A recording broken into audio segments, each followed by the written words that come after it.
दिन ला लभर हो सबर कर कुछ दिन ला। आई बारात जहिया भाग चलब साथ में लभर हो सबर कर कुछ दिन ला लभर हो सबर कर कुछ दिन ला।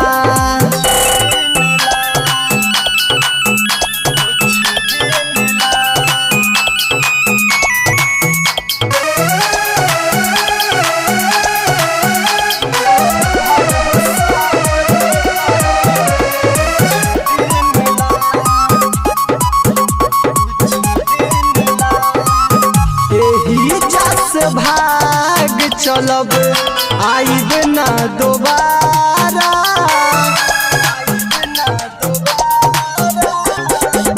एही जस भाग चलब आइब ना दोबारा।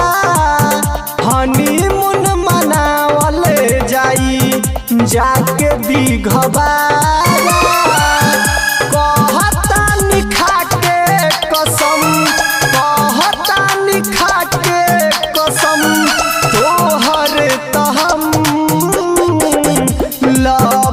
हो सबर कर कुछ दिन ला लभर हो सबर कर कुछ दिन ला।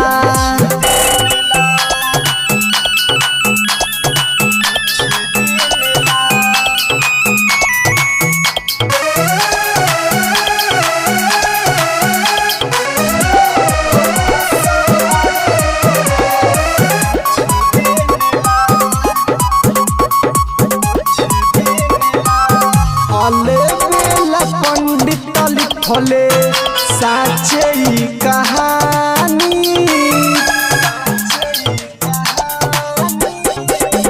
नूकुल अजीतू लिखले प्यार के कहानी।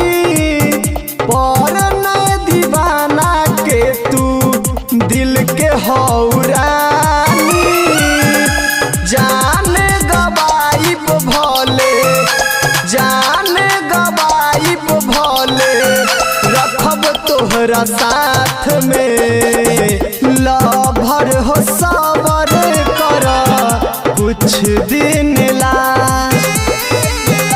लभर हो सबर कर कुछ दिन ला।